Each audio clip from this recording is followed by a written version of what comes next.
The impossible is happening. This is completely replacing everything that scientists thought is happening underneath the crust, is happening with the Earth. Hello, everyone. This is very, very interesting. And again, it's groundbreaking.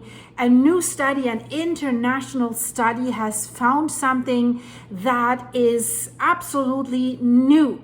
Like I said, the impossible is happening. An ocean plate is breaking off under the sea near Portugal, and that would explain Europe's largest earthquakes and massive destructive earthquakes that have put their mark on Europe's history, like the Great Lisbon earthquake in 1755. That was long a mystery. Where did it come from? Why?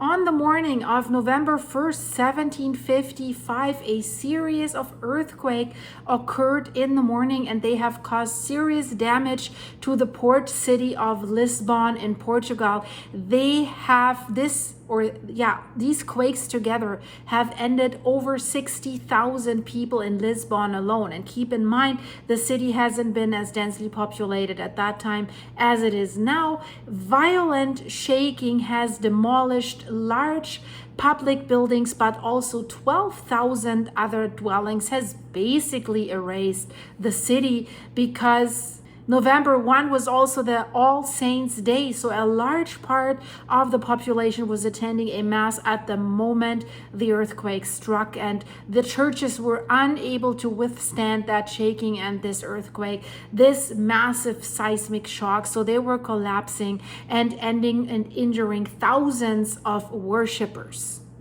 The earthquake generated a tsunami that produced wave up to 20 feet, that's 6 meters high, towards Lisbon and 65 feet at Cadiz in Spain. So the waves traveled then westwards to Martinique in the Caribbean Sea. Absolutely crazy. A distance of roughly 3,800 miles, that's 6,100 kilometers, in only 10 hours, guys. And they have even still reached there a height of 13 feet, 4 meters for the Caribbean. Absolutely devastating. There was even damage reported in Algiers, 685 miles, that's roughly 1,100 kilometers to the east. In the following days, aftershocks shook Lisbon, fires broke out. Research so far indicated that the main seismic source was the faulting of the seafloor along the tectonic plate boundaries of the mid-Atlantic. But now this new international study blows your mind, guys. What's happening there is... well, decide that for yourself. I'll tell you what's happening. It's crazy. So this international study reveals for the first time, has never been mentioned before, that an ocean plate is breaking off underneath the sea near Portugal. Breaking off. So what exactly does that mean? This is a geological process that has never been observed before, guys. That's why I say this is groundbreaking. It's the delamination of the ocean lithosphere, the thinning out. This mechanism is facilitated by a weak layer of rock. And that would be the reason for the Lisbon earthquake. And it could be the first step in the Atlantic Ocean's beginning to shut down. So now you might understand why I say this is groundbreaking. So I really think together, take a coffee, a tea, or something else. Let's look further into this. What is happening? We're not talking about subduction of plates, which is usually the reason. So a team of scientists has announced this discovery that completely changes our understanding on how the Earth is working beneath our feet, guys. That's how significant this is. They have used seismic images and computer simulations, and they have found the first evidence that a large ocean plate is basically popping off from the surface and then sinking into the land mantle of the southwestern coast of Portugal and Spain.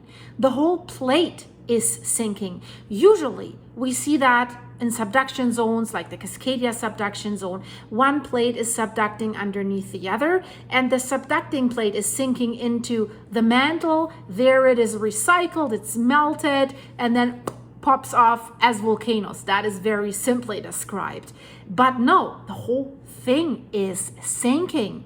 This process is called ocean delamination, but so far this was considered as being impossible. That's not possible. Most geologists believe that the rigid and dense ocean lithosphere could only be recycled in the Earth through subduction, as I just described, like sinking continuously under another plate. But no. So this finding solves a decade-long mystery, and it offers a compelling explanation of the largest scale earthquakes that were recorded in Europe, as I just said, including the Lisbon earthquakes. So what we know is the subduction of the ocean lithosphere and delamination of the continental lithosphere. I've reported about that before. They constitute the two dominant mechanisms by which the Earth's surface is recycled into the mantle. Because it is. That's what constantly is happening. So what the scientists are now saying, in contrast, the ocean lithosphere is generally considered to be rigid enough to inhibit delamination. But it seems not, and that's the bombshell. And then we come to the enigma of the great earthquakes, as they call it. And the region in question is the Iberian southwestern margin. That's a collision zone between the tectonic plates of Africa and Eurasia. And Africa is moving northwards at a rate of about 4 to 5 millimeters per year. And it's compressing everything it finds in its path. Powerful, destructive, no mercy. So this slow but relentless collision has generated some of the most powerful earthquakes in the continent's history, no question. The Lisbon earthquake had a magnitude of 8.5 and 8.7. Then the tsunami, then devastating fire. In 1969, there was another massive 7.9 magnitude earthquake that was rattling the exact same area. But this time the epicenter was located beneath the abyssal plain of Horseshoe. That is a flat and deep expanse of the seabed. So the problem was that after decades of searching, the scientists couldn't find the culprit fault. Because the current theory was these earthquakes are coming from faulting of the seafloor. But where is the fault that created this earthquake? Where is it? They couldn't find it. There was no visible tectonic structure on the seabed that would be large enough to generate such earthquakes. The Lisbon earthquakes and the 1969 earthquake. The 1969 earthquake was at a depth of 30 kilometers, roughly like 20 miles, deep under a plain of flat and seemingly calm sediment, no fault line, far away from any major fault that they already had in their mapping system. So that's why they call it a first order geological enigma. So they called it an anomaly in the depth. They didn't know. But then modern technology, the key to solving this mystery came with seismic tomography techniques. That's basically a CT scan of the Earth.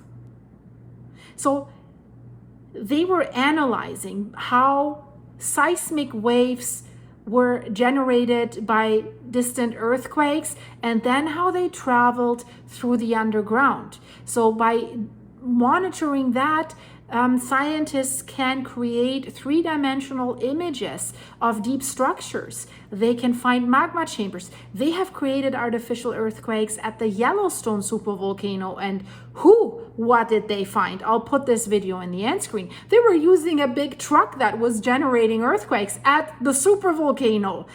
Call them crazy, right? Do you want to shake the giant? Interesting video. It's in the end screen. So, but here, what these images revealed was just simply astonishing. They found a massive high-speed anomaly. That sounds scary, guys, right? A massive high-speed anomaly. Gosh, I was on vacation in Portugal, in Cadiz, in Spain, lying on the beach. You know, I say never fall asleep on the beach. Well, I did, but again, I didn't know about this, a massive high-speed anomaly that stretched about 250 kilometers, 190 miles deep, just below the abyssal plain of Horseshoe, the exact site of the 1969 earthquake. Is that a coincidence? Let's hear further. What this anomaly that they found there indicates is, and that's the interesting part, the presence of material that is colder and denser than the environment. So that is typically an ocean lithosphere slab. But there was a problem with a traditional interpretation. If that slab were the result of a typical subduction, it would imply that the upper crust would have been shortened by more than 200 kilometers if it's at a depth of 250 kilometers, 190 miles. But the geological observations that they conducted did reveal something else. The shortening of the crust is much smaller, only from 20 to 50 kilometers, 15 to 30 miles. So how could such a deep slab exist without the surface showing signs of such enormous compression? No signs at all. And here comes the revolutionary hypothesis. Takeoff, they call it, not subduction. Takeoff. Ooh, what is that? This international team, led by the University of Lisbon, proposed a radical idea.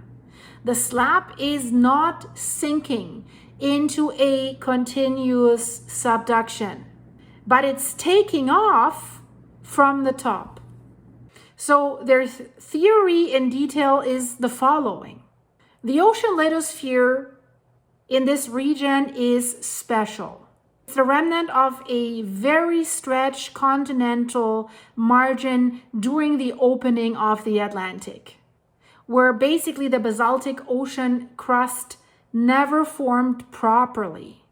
Instead, the upper mantle was exposed to the seabed and then serpentinized. Serpentinization is a process by which mantle rocks react with seawater.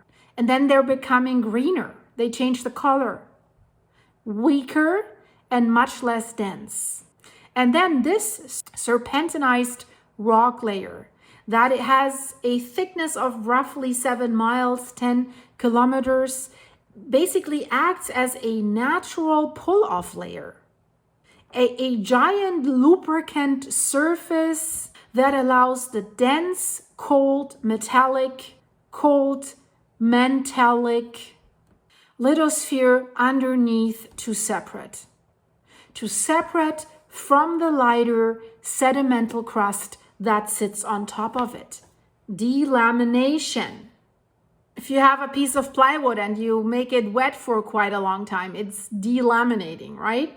So these scientists are proposing that the weak serpentinized metallic lithosphere acts as a layer that basically decouples the positively boozing sedimentary bark of the negatively boozing lithospheric mantle that's underlying. That's their explanation. It's delaminating, it's separating. And they say that in addition, this potentially detaching slab is conveniently framed between two large pre-existing vertical faults that could be beneficial to that process. The faults are the glory fail and the Tiedemann fracture zone. Basically, they act as lateral boundaries for that plate, and they facilitate the complete block to sink. They're cutting it and it's sinking. And they have conducted scientific simulations that confirm that phenomenon. And really, to confirm the hypothesis, they have performed sophisticated numerical simulations that have recreated millions of years of geological evolution on a computer, and I'm sure they have used AI, and thanks to these supercomputers that are way faster, things like this are possible. So when they simulated the zone with a single fault, like a typical subduction zone was formed, with a shortening of the crust that is not visible in reality. So there is no shortening of the crust. So ergo, it can't really be a subduction zone. But when they introduced the two boundary faults and this crucial serpentinized layer to the model, then guys, something different and completely unexpected happened. Lithospheric mantle block between these two faults began to unfold and sink northwards underneath the Eurasian plate. Boom. Their serpentinized layer deformed and it has absorbed most of the shortening, and it has completely decoupled the deep deformation of the surface crust. The surface crust remained relatively flat. So just above the sinking block, a large northbound riding failure has formed. And that would be responsible for the earthquakes. They found the culprit. Meanwhile, if we look at the surface, what was happening there? On the surface and in a position similar to the Gorge Bank, that's a submarine mountain that is located in the area. So another southward failure was then formed. This numerical model is a near perfect calculation of the seismic observations. A block of the lower mantle is falling off, and a deep fault responsible for large earthquakes, a block of the lower mantle is falling off, a barely deformed upper crust, and a deep fault responsible for these large earthquakes. Guys, we have to understand this study has far-reaching implications. The first and most immediate is that it solves the origin of these large earthquakes, the mystery that scientists tried to solve for decades.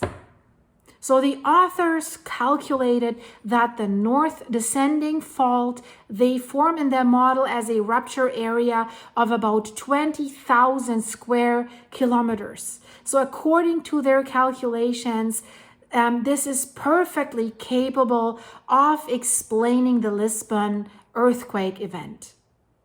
A partial rupture of about 80 kilometers, like 50 miles, would generate an earthquake of magnitude 8, similar to the one in 1969. And secondly, this might be the first documented case of ocean delamination ever. The process requires very specific conditions. That's why this is not something that's occurring on a regular basis in many places. An ancient ocean lithosphere, coarse and serpentinized, with pre-existing areas of weakness and subjected to convergent compression. These conditions only occur in very widespread ancient continental margins and scattered plate limits, as it is the case here with this plate. But Finally, and maybe that's the most interestingly, is that this takeoff process, this delamination could be the spark that could initiate a subduction, could start a subduction zone inland. So starting a subduction zone inland of an ocean like the Atlantic is one of the major unsolved problems of plate tectonics. It requires fracking and bending of a very stable plate, something extremely difficult. There's previous work that has compared delamination with subduction processes. And there's two models of lithospheric recycling that suggest that the delaminating progress may require less mechanical work than the subduction zone. And this could explain why, under specific conditions, delamination can proceed and even facilitate the onset of subduction. So here comes the future in mind, what the study is proposing, what could happen in the future.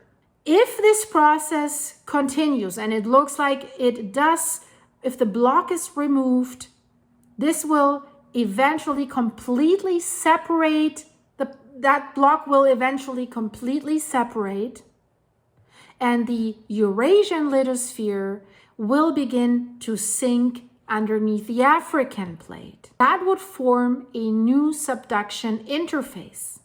And here it comes. This budding system could eventually join Gibraltar and end up consuming the Atlantic ocean floor, beginning the closure of the Atlantic. Of course, this would take tens of millions of years, but that's the future for the Atlantic. Maybe you have seen my video about a migrating subduction zone. You should really watch that, because that's in context with this. So basically, this study has discovered that ocean plates do not only subduct, they also delaminate, which nobody thought before. They dismantle. This opens a new chapter in global geodynamics. And of course, it helps to understand events like the Lisbon earthquakes and the 1969 earthquake, and maybe prepare affected regions for worse earthquakes. I hope you liked this video. Check out the videos in the end screen that I mentioned. Really interesting stuff, guys. If you want to fill me up with coffee, I'm losing my voice right now. Check the link in the description. Buy me a coffee on my buymeacoffee.com/silky site. Thank you for your supers. Thank you for supporting the channel with a membership. You have to click the join button for that. You're getting behind the scene videos from me. Thanks for watching. Click the like button, click the hype button to help this channel to get discovered more. Thank you, guys. I see you in the next one if you click here. Bye-bye.